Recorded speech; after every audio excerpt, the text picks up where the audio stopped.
Et il y a un musée dans le sud des États-Unis, je ne me souviens plus dans quel, c'est en Arizona, au Colorado, enfin quelque chose, au Nouveau-Mexique.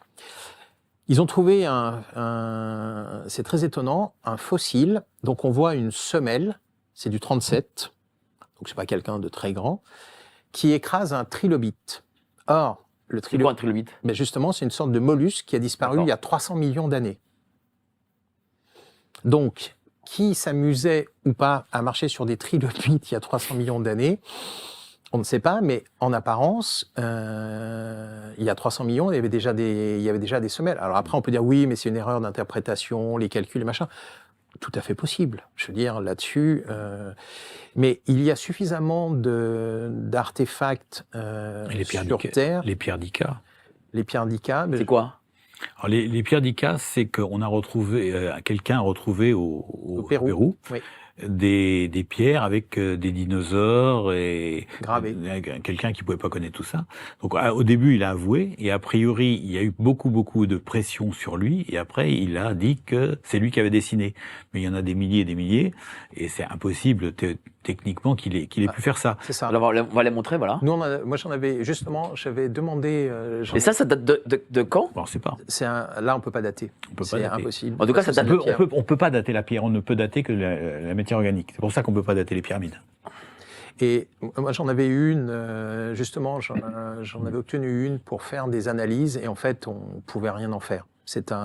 Mais des artefacts, il y en a plein. Je veux dire, c'est au Gabon, j'ai oublié le nom de cette mine. Il y a une société qui exploitait de l'uranium, et puis ils ont eu l'impression qu'il y avait déjà eu une partie de l'uranium qui avait été utilisée.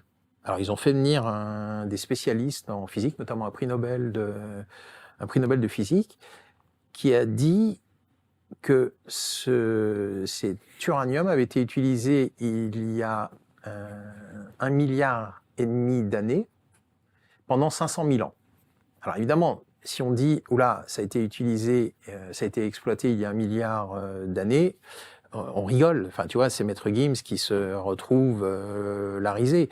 Je veux dire, mais c'est pas très grave en fait. Parce que on sait que ces artefacts existent. Il y en a en Chine, par exemple, le Qinghai, qui est une des provinces les plus hautes. Il y a des lacs à 3000 mètres et plus. Des tubes en métal ont été découverts. Les analyses montrent qu'ils ont plus de 300 000 ans. Et dedans, il y a 8% de matière dont on ne sait pas ce que c'est. Et la science nous explique que oui, mais non, c'est très facilement explicable. Il y a eu du réchauffement climatique, puis ça s'est refroidi, puis ça s'est réchauffé, puis et voilà. Et ça a donné des tubes dont 8% de la matière, on ne sait pas à quoi ça correspond. Tout est à charge aujourd'hui.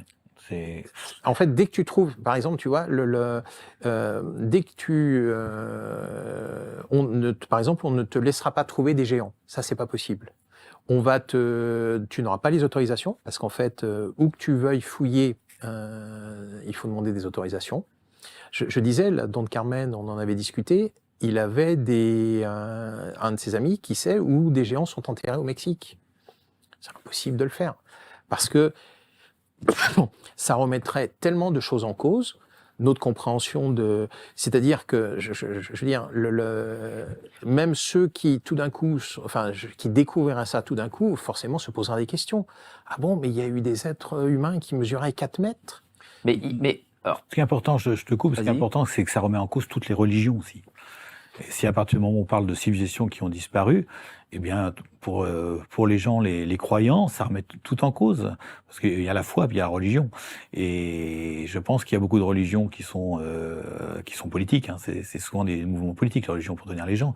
Et qui vont être obligés de s'écrouler, parce que si on amène des preuves qu'il y a des civilisations qui ont disparu, ça change tout. Ça change toute l'histoire. Oui, mais les civilisations, on parle souvent de civilisations qui ont disparu, mais je sais pas moi, dans des coins exotiques, on va dire. Mais en Europe, est-ce qu'il y a eu des civilisations disparues? Est-ce que peut-être il y aurait eu des géants en Europe?